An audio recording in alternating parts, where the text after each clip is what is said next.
the best way to warm people up is to care about them, know about them, talk about them. Absolutely. Love it.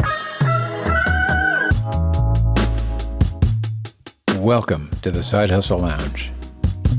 If you're looking for flexible ways to earn income, grow your mindset, and live the lifestyle you've always dreamed of, you're in the right place. So lower the lights, grab your favorite beverage, and join your host, founder of NotaryCoach.com and Amazon best-selling author of Sign and Thrive, How to Make Six Figures as a Mobile Notary and Loan Signing Agent, Bill Soroka.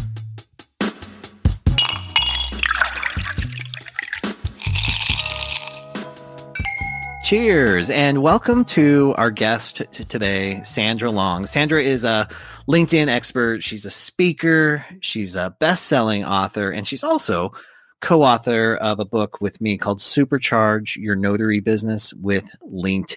And today, we're talking about why LinkedIn matters for your business and personal branding. Sandra, thank you so much for joining me on the new podcast. Hey, Bill, I am so excited to be here. I love whenever we get together and can geek out on something that we are totally passionate about. You know, I'm passionate about my business, you're passionate about yours, and they come together so well. LinkedIn has been such a game changer in my business. I've shared my story where I have like 26 different business ventures that failed or didn't work out. And this notary business, this mobile notary and loan signing business has been an epic success for me. And part of that was kind of pulling my head out of my rear end, getting focused, adapting or adopting morning routines and daily habits that I called my daily do's. And those were 10 habits that I did every single day to cultivate relationships that led to a multiple six-figure business venture for me. And 8 of those 10 daily do's I could do utilizing LinkedIn. So LinkedIn was a critical tool in my my toolbox of success. And I love that you and I have connected on this. I love how passionate you are about this. You're a leading expert on LinkedIn, traveling, or before the pandemic, traveling, speaking to Fortune 500 companies, helping people really dial in their profile and start the connection process and cultivating relationships. So one of the questions that we get all the time, Sandra, and you and I do live calls a lot with notaries and other people in other industries is, why should LinkedIn be the place I go? Why would we use LinkedIn in the first place? Well, such a great question, and it is the starting point. And I love that your story, I think, really resonates with so many people. That you're really authentic, and you talk about the fact that you had these failures, and what seemed to turn everything around was your new habits. And the fact is, a big part of your new habits was involved with relationship building, right? And reaching people and having like a systematic approach to, how you brand yourself and how you connect with people. So it's such a great story of exactly what to illustrate the power of LinkedIn. And every single person, no matter what industry, whether you work for a corporation and you have a side business, or whether you're juggling multiple businesses, people will connect with you on LinkedIn. They'll get their impression of you. That's where they form that opinion, and certainly staying top of mind. Like, all of those opportunities are there, and you definitely harness that when you talk about your morning routine, which I love. Yeah, that's exactly right. LinkedIn allowed me to stay in touch and engaged with people. So even when I wasn't necessarily reaching out to sell myself or sell my services, I could support people. So I wouldn't be, quote unquote, that guy, right? That only reached out to sell something.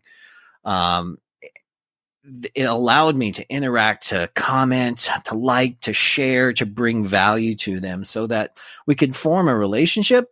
And then when the time was right, I could pitch my services. I could say, hey, I think I could help you here. Or, hey, how can we help each other?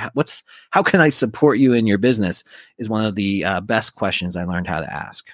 Well, it's so great that you're saying this, because we all have experienced people that do that are interacting on LinkedIn in a way that's really a turnoff.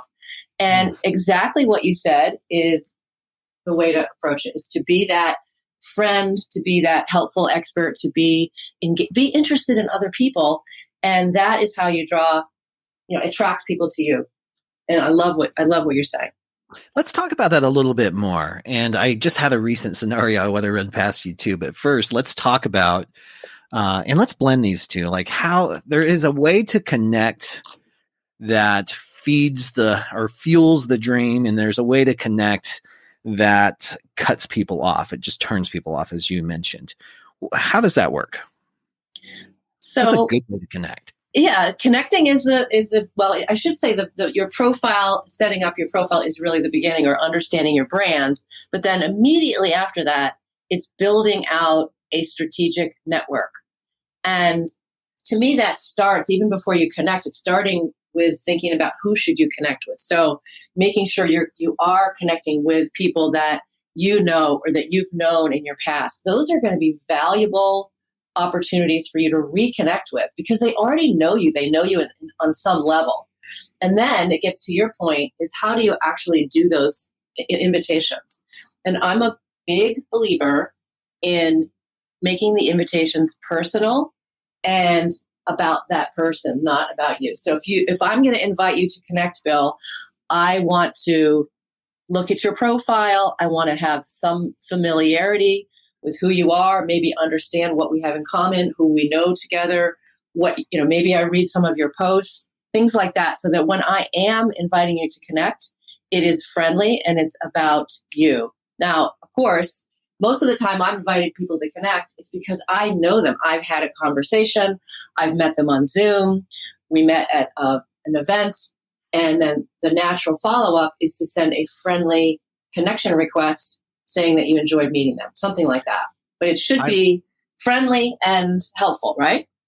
I love that you take this approach. And this is super rare. I get tons of requests to connect on a daily basis. And I love that you personalize it to the relationship. So what do you say to people who don't do that? What do you say to people who just seem to click connect, and they don't add those personal messages that are personalized to that individual? What do you say to them? Well, first of all, if you just are sending an invite without a message, it's faster, but it's a wasted opportunity, because we're here to create an impression and to build a relationship, right? So why not use that amazing tool that a person will get to know you or get to know that you're interested in them, something that will resonate with them. So when so that it's just a wasted opportunity. And then of course, the other side of it are those messages that you get, which is like a connect and pitch, which are to me a complete turnoff. I'm going to delete that person. I'm not interested. If that's how they're approaching me, then that's not what I'm interested in. What do you do about that when someone pitches you right away? So this is really interesting. I'm glad you brought it up. This is what I wanted to talk to you about. So it's a huge turnoff to me. And it's interesting too, because I really do appreciate very direct communication. Like, I like warm, friendly. I like it up to be authentic. I like some personality, and I like to get right to the point. And I don't like to be sold in the first message or even the second message sometimes, because I feel, and this just recently happened. So Sandra, I'd love to hear your feedback on this too. I had somebody reach out to me. They had a very nice personal message like, "Hey, I see that you work with this organization. I think that's great. Let's connect." And I'm like, all right. He actually looked at my profile. He's got similar, youth leadership and empowerment passion. So we connected. And the very first message was it sounded, it was very well written, but it was a canned sales approach designed for executives. And I was like, it's funny because I kind of get my hopes up that this is going to be a new connection and that we're going to connect on this way. And I'm thinking it's real and authentic, but then I get a sales pitch and I'm like, I'm not. So I feel let down. There's, it's kind of, it feels almost naive and childish on my part, but that is part of who I am, so I felt kind of let down. I'm like, thanks. I'm not really looking for that right now. And then I got another message well, if you don't mind if I ask why, da da da da da. And then I was like, well, I'm just not looking for that right now. And then I got another one. And finally I just said, well, if I'm really honest about it, I do not have an appreciation for being pitched and sold to this early in a relationship. And the response was, totally understand. And that was it. So how would you feel about being that direct and actually sharing that? Do you think that's a misstep, or is it okay to call somebody out? Okay, there's a lot in here. So really good little example, which I think we've all faced. So first of all, you didn't do anything wrong by calling it out. I mean, I think I've seen people be very blunt. I've called it out in a friendly way, but I would say most likely I'm going to be disconnecting from the person. And the other thing, because they really aren't, it's just such a as you said, it's very deflating. You get this nice first message, and then all of a sudden they're pitching you. There's no interest in you. So the other thing, it sounds like the particular example you mentioned, it sounds like they were using automation. And I really, really want to caution everyone about that. So there are tools out there that companies, a lot of little startup companies will create these tools. They'll say, oh, you can automate your messages. You can send out 300 a day or whatever they'll say. And it creates what you experience, where they get those messages that are all sequenced. Couple things about that. First of all, they're not allowed to be used by LinkedIn. And their LinkedIn is very, very serious about this.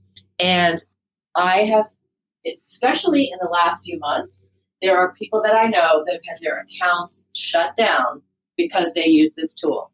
And even, so anytime anyone offers you LinkedIn automation, anything to do with posting or viewing profiles, you want to stay away from it. Even if the developer says, oh, it's fine, it's really putting your account at risk. The only type of automation that you can use properly and that's acceptable by LinkedIn is the kind where you get help with posting, like a Hootsuite or something like that, where it's somewhat of an automation tool to post. Otherwise, don't use them. So it sounds like the person who sent you those messages had signed up for this, and that's what you experience. And it's such a turnoff, right? Yeah, it really is. And that's a really good point too. And I run into this a lot too, because people are looking for templates, when they just want to know what to say when you reach out. And in a relationship, in a one-on-one personal business relationship, there's not really a templated way. You can have a framework for kind of how a conversation goes, but people already know that. You already know that. You know how to have a conversation. You just got to find a way to reach out. Think about if you went to a networking event. Can you imagine if you went there with a template in your head and you met someone and you said, and you start spitting out about your product? It would be it's the same thing. It's such a turnoff. There's a disconnect, between live networking and then social media or anything online.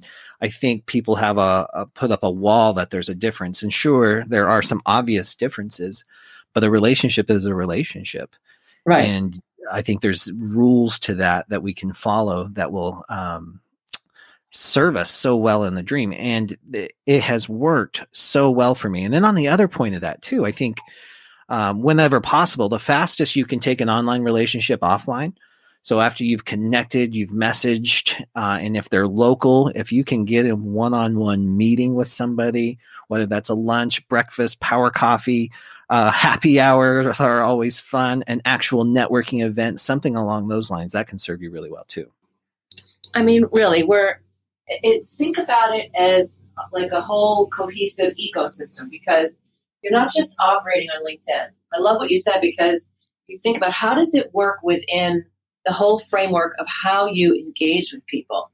So thinking about if you are going to a live event, converting all of those live connections, don't just grab the business card and leave, but make sure you're connecting with them after and following up. And then, and it's like a two-way street. So maybe you meet someone at an event, maybe you meet someone on a Zoom call, maybe you met them on Twitter, whatever it might be. If you're really going to deepen relationships, typically you want to be having a lot of friendly touch points with that prospect, right?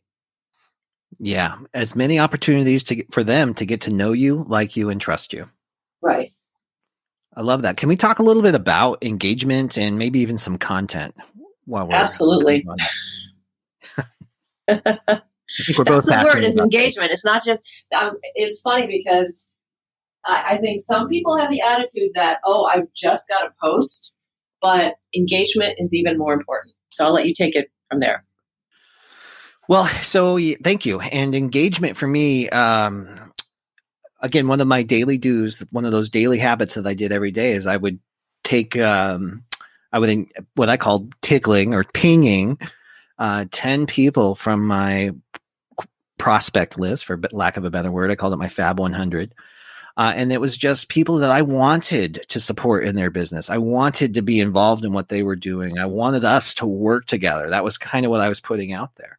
So I would find their own posts. I would interact and engage with their posts. I would like them, comment on them deeply, not just with one word like this is great or anything like that. I mean, that absolutely works, but I tried to go a little deeper to show some understanding about what they were posting or some passion about what they were posting, link it into some of my own experiences, whatever that might be, and then share it if it was appropriate on my own page.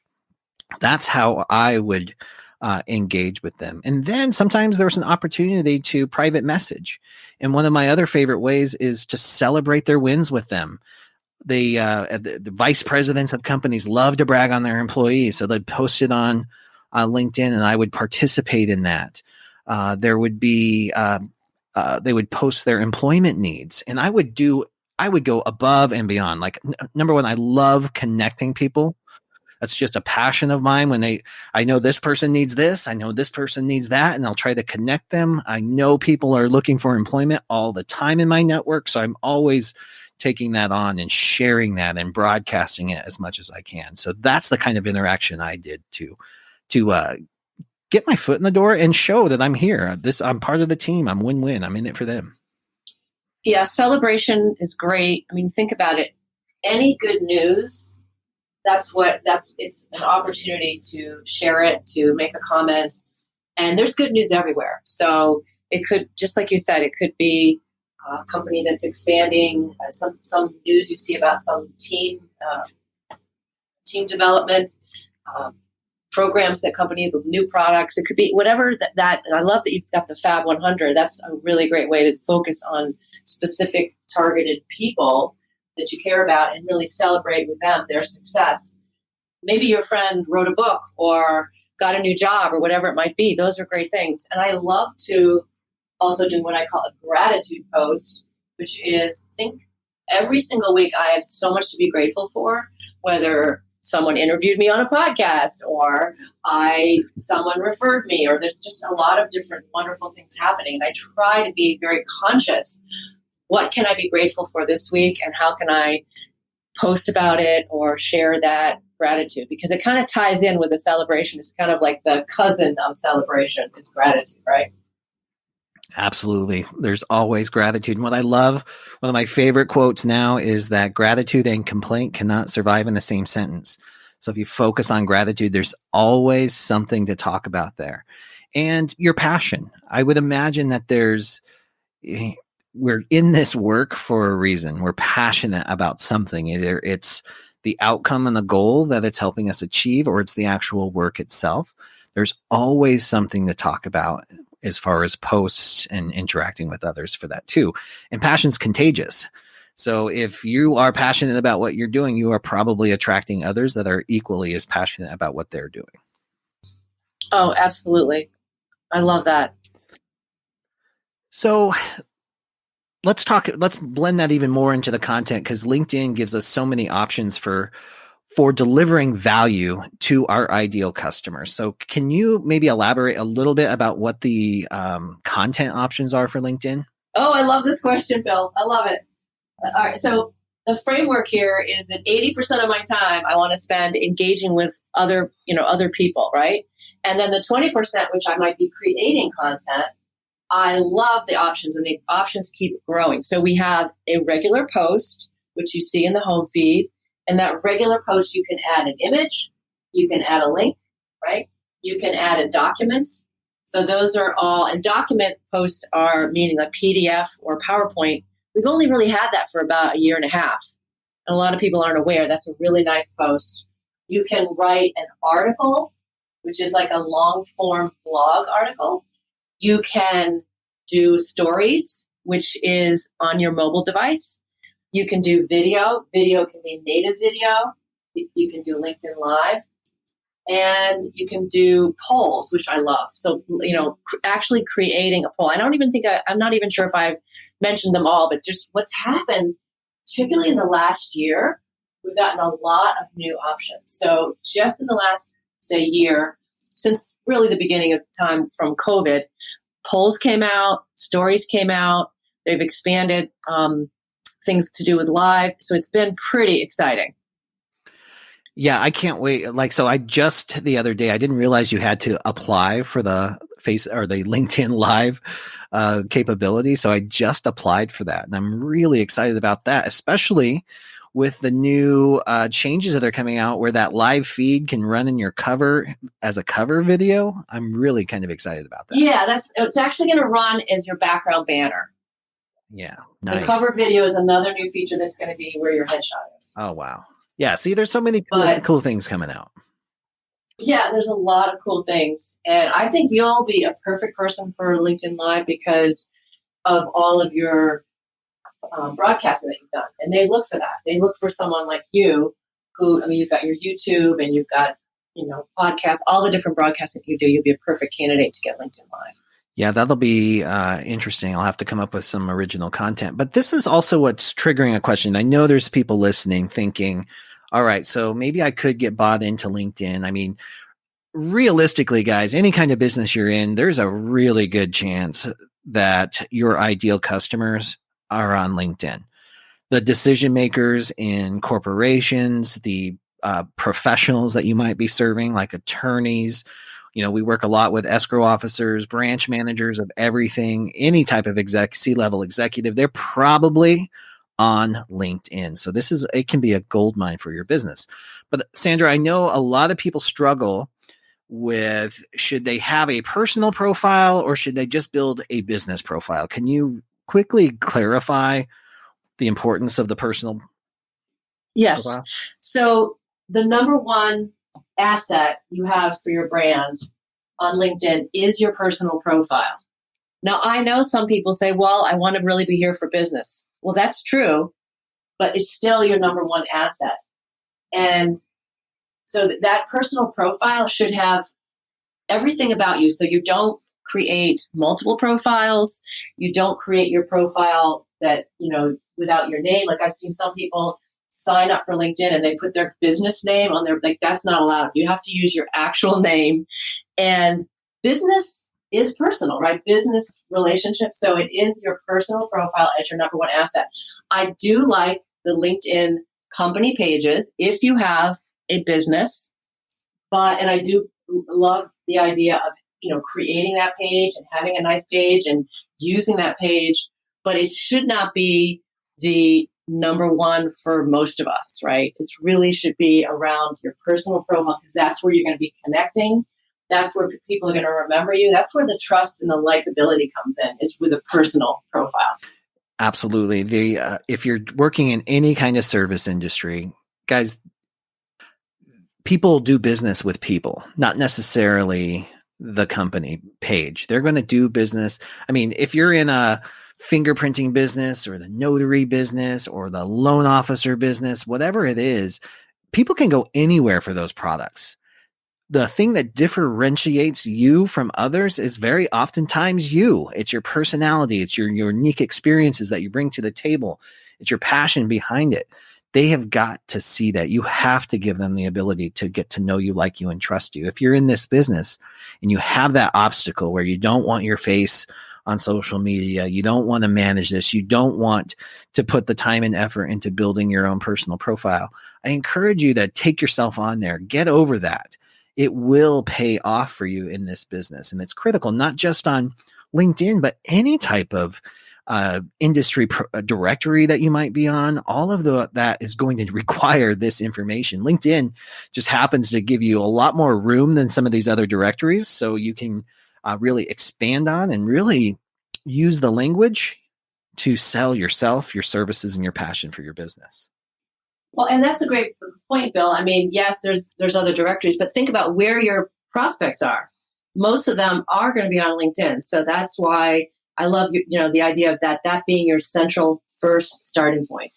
Exactly. And that just reminded me too, is LinkedIn has this huge user base. How many people are on LinkedIn now, Sandra, approximately? It keeps growing. It's over 750 million right now. 750 million people on it. It has been around I just saw them celebrate a birthday, Sandra, but I can't remember how many. Well, so 2003, so it just celebrated 18 years. 18. And so think about those 750 million people, Bill. Those are people, if you compare them to any other social media platform, they're the most educated and affluent people and the most informed, because people come on LinkedIn not only to build connections, but they come on to learn, like professionally learn about what's happening in their industry, right? Or what's happening with people they know. So those are the kind of people that can afford to hire you for your side hustle, right? Because they're going to be more affluent than the average person. Absolutely. And then that leads right into the search engine optimization component too. LinkedIn has 18 years of building trust and relevance with the search engines. So when you search for somebody's name, if you search for a type of role or a position, there's a really good chance. You can try it on Google right now. Search for anybody. There's a really good chance that their LinkedIn profile is going to be in the top 5 of those listings. So when you are optimized in your LinkedIn profile, you get a lot of search or SEO weight on that too. So this is something that we should absolutely take so seriously. Now, Sandra, did you have anything that you wanted to expand on with that before I move on to our final subject? Just one thing on the SEO or just being found.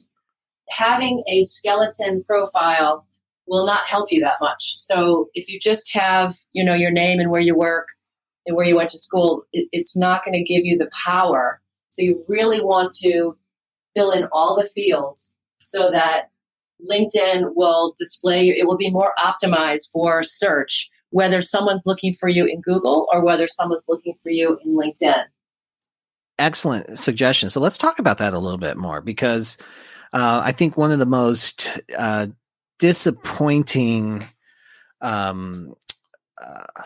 circumstances I come across is a LinkedIn profile first with no profile picture. So I'd love for you to expand on that. But then second, using that essay or the narrative section, either as a simple or very simple, just resume, or just not taking advantage of it at all, not telling a story. So can you expand on the importance of those two features?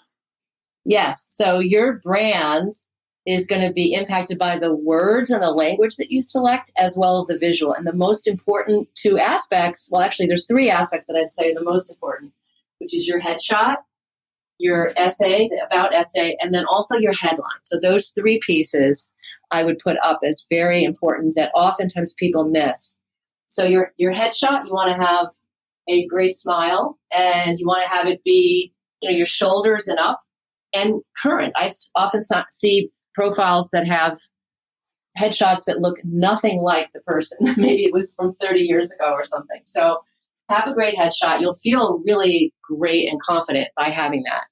And then the next 2 pieces, the headline and the about essay, those are where you can use your words to create that impression.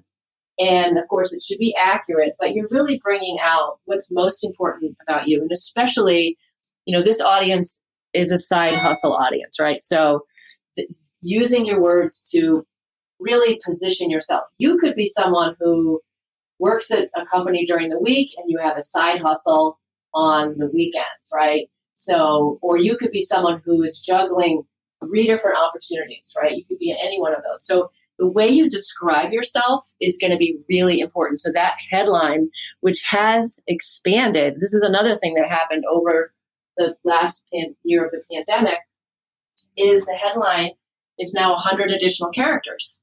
So it used to be you could have basically like 2 lines, which is 120 characters, and now you can go to 220. So really think about how do you describe yourself. That's an immediate impression people get of your headline. And then the about section, which is the essay, this is a huge missed opportunity because people, I don't know, they don't want to take the time. They think of it as a resume, but your prospects and clients, why we don't want to make it hard for them to figure out how you can help them. Let's make it easy and really be friendly, but share kind of your passion and how can you help your customers, and how, especially if you're doing different side hustles, how does it all work together? Yeah. Does that make sense, Bill? Totally. That's the key. And it's our responsibility to do that. And I know for me in particular, I'm a multi-potentialite serial entrepreneur. What does that mean? It means I have a lot of interests and all of my hobbies end up turning into businesses. That's just part of who I am. I embrace that now. Sometimes I've heard another term for this is multi-hyphenate, meaning you've got all kinds of different roles and titles that you've taken on. And the headline is so critical for that. Sometimes that's all we see when we get these connection requests. And I'm looking for relatability. Like, why does this person want to, why would this relationship make sense? And then if you include the personal note, that's even better. But then if I go into your profile and you're telling me a story about why you're passionate to help people like me, and you blend your different careers or your different passions or your different businesses together into just because you're passionate or they all link. If you can connect the dots for me, then we're connecting. And then I'm interested and I want to learn more about what it is that you're doing. Well, sure. I mean, I love it. The idea of, kind of giving yourself a headline that is bigger than just like all these little piece parts, because those little piece parts are going to confuse people. Well, he does this, he does that, he does this, he does that. What does he really do? And so another example would be someone who is involved in a lot of creative activities.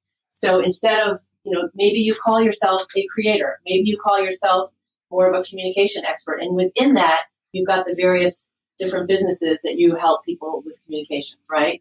So there's just different ways to think about yourself, not just that job you do. Like, I do this job, I do that job, I do this job, but how do you really define it in a larger way? I love that you brought this up too. We got a chance to talk to the members of your LinkedIn club earlier this week about this very topic. And sometimes it's real easy to get caught up. Is like, oh yes, this is what I do. This is the job that I have.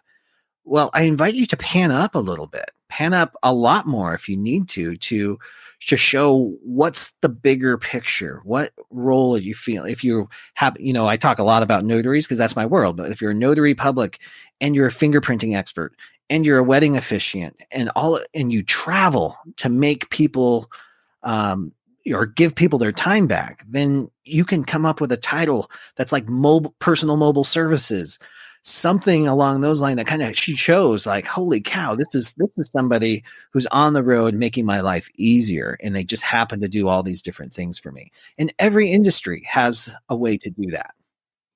I love the example of personal mobile services. That's fantastic. I might have to jump on that, get that .com real quick. That's good. It's really good. Now, since we're talking about different ventures and how this stuff happens, Sandra, I've always been a little curious because you are a LinkedIn expert, but you weren't born a LinkedIn expert. So I wondered if you'd be willing to share, considering that you are the first person to do a TEDx talk on the power of LinkedIn and community. I wonder, how did you get involved in LinkedIn? What made you say, yeah, LinkedIn's where it's at. I'm going to be the expert on that. Well, I was a very early adopter. I joined LinkedIn in 2005. And I remember it because I think I read about it in the newspaper. That was back when we actually had newspapers. Right. Tell me about the newspaper first. No, really, we used to have newspapers, and I read about it was a startup. They were talking about the startup, and I got on it, and really, of course, lots developed since then. But for me, I originally went on there because thinking that there's be career opportunities, right? Different career opportunities. Now, I had a very wonderful sales career for many, many years. And I ended up finding that I didn't really change my careers, except I moved around internally within this large company. But I used it to learn about people. And I could find people, I could learn a little bit about their background. And to me, that research was gold because it meant that I could have a better conversation because I knew a little bit about them. Before that, I had no way to find out where they went to school or maybe where they used to work or who we had in common. But now when I got on the phone or when I went to a meeting, I felt like I could have a warmer start to a conversation. So I started doing that. And then over time, I just developed my natural interest in it, and profiles have changed a lot. And everything about the platform has changed dramatically since 2005.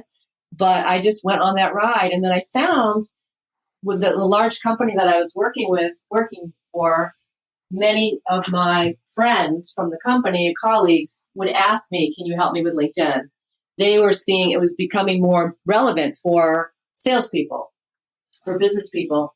So I was helping people, just helping them. And then I started my business in 2013 because there was so much demand. Like so many people were interested in learning how to do it better. In fact, that's the one quality I'll say for most LinkedIn users, no matter who you are, if you feel like you're a beginner, you're really not alone because most people feel that way. And so that's what I kind of jumped into in 2013. And then I did the TEDx in 19, started writing books about it, and it's been fantastic for me. I love that story. I mean, it really is having the courage to jump into something new, learn it, seeing an opportunity and taking it. And the way you used LinkedIn is exactly how I used LinkedIn in my daily dues. And I talk about this a little bit in my book, Sign and Thrive. I know I talk about how your first book, LinkedIn for Personal Branding, The Ultimate Guide, changed my life. It changed how I used LinkedIn, and it really enhanced my game. But that's exactly what I would do. I use LinkedIn to research the people on my Fab 100 list, so I could find a way to connect with them that was allowed for a different conversation than most people do. Because most people who are reaching out to introduce themselves talk about themselves the entire time, and all they talk about is this templated format that is selling their services. So my conversations got to be different. I could talk about them. I could talk about their whatever they're celebrating, their goals, whatever they're sharing on LinkedIn, where they went to school. If I could relate to it anyway, that's what I was talking about. And one of my biggest fears, it still is a very uncomfortable thing for me, is cold calls. And one of the businesses that I tanked was a business that needed cold calls. All I had to do, I would have made millions of dollars if I could have gotten over my fear of making cold calls to luxury homeowners to create vacation rentals out of their homes. But I was so terrified of that I think I made one phone call in the 6 years that I owned that business. I had that much fear around it. So I knew when I became, when I decided to take on my mobile notary business, I knew I had to find a way to get business without making cold calls. And the way I did that was to warm them up. And LinkedIn allowed me to do that. And that's how I was able to thrive in this. Totally. It is the best way to warm people up is to care about them, know about them, talk about them. Absolutely. Love it. Sandra, thank you so much for sharing, again, so much of your expertise, but also a little bit about your origin story and how you came to be the LinkedIn expert that you are. I love that we have connected. So thank you so much for all of your support and being here for our audience today. Thanks, Bill. This was really fun. It's always fun talking to you, Bill. Likewise. All right, we'll catch you next time.